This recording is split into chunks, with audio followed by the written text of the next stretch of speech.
Friends, कैसे हैं आप लोग। आज हम लोग पढ़ेंगे सीपीएफ यानी सर्टिफिकेट इन पोल्ट्री फार्मिंग, जिसमें आज पढ़ेंगे ओएलपी 001 के खंड 1 में इकाई 2 कुक्कुट पालन की प्रणालियां, जिसमें आज आपके लिए लेकर आए हैं विभिन्न प्रकार के कुक्कुट फॉर्म। तो वीडियो स्टार्ट करने से पहले जो भी फ्रेंड्स हमारे चैनल पर नए आए हैं कृपया चैनल को सब्सक्राइब कर ले और बेल आइकन को प्रेस कर दे, ताकि जो भी लेटेस्ट वीडियो हमारे चैनल पे आए वो सबसे पहले आपको मिल सके। तो आइए ज्यादा टाइम को न किल करते हुए चलते हैं अपने टॉपिक पर। कुक्कुट पालन की प्रणालियां में विभिन्न प्रकार के कुक्कुट फॉर्म। तो आइए वीडियो को स्टार्ट करते हैं। जहां विभिन्न प्रकार के कुक्कुट फॉर्म, जहां अन्य फॉर्म बतख, इमू, बगुला, गिनी, ऑस्ट्रिच, तीतर, मोर, फिजेंट, कबूतर, बटेर, हंस, टर्की को पाला जाता है, भी वहां पर भी ये उपलब्ध होते हैं। भारत में उपलब्ध विभिन्न प्रकार के कुक्कुट फॉर्म के बारे में नीचे बताया गया है, जिसमें सबसे पहले हम मुर्गी के बारे में पढ़ेंगे। मुर्गी पालन में पालक या तो ब्रायलर फॉर्म अथवा लेयर फॉर्म को मांस और अंडे की क्षेत्र में आवश्यकता के आधार पर चालू कर सकता है। यही नहीं, लेयर फॉर्म के अंदर आप अंडा उत्पादन, विस्थापन, पुलेटस का उत्पादन, चूजा उत्पादन और स्फुटनशील अंडों का उत्पादन भी कर सकते हैं।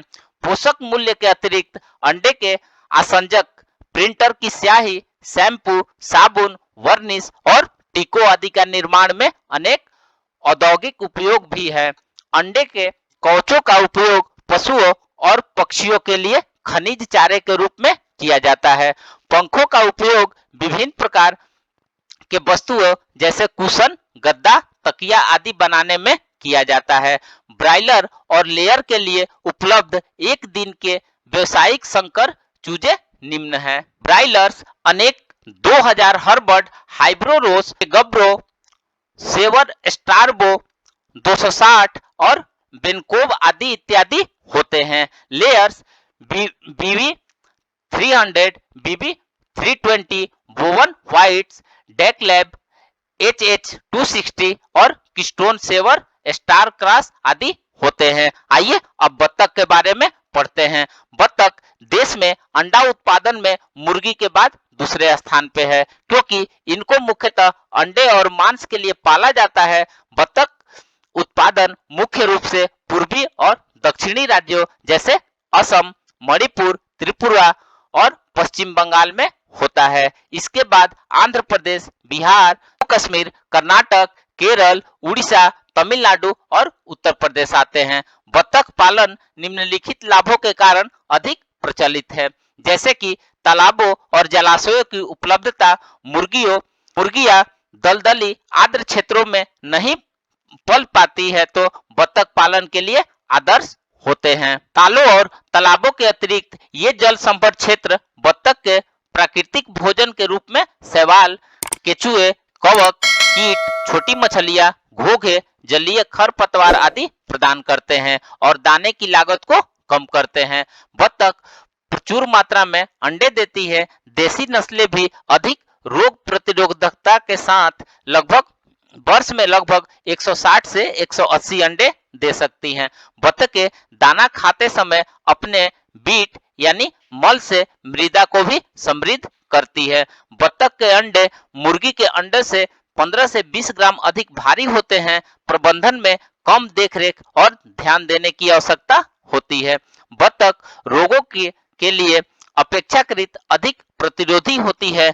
अधिकांश बत्तख प्रातः 9 बजे से पहले अंडे देती हैं, जिससे अंडों को एकत्रित करना आसान होता है और श्रम लागत की बचत होती है। यह जैविक वेक्टर की तरह कार्य करती है और घोंघों को नष्ट करके अनेक रोगों का नियंत्रण करती है।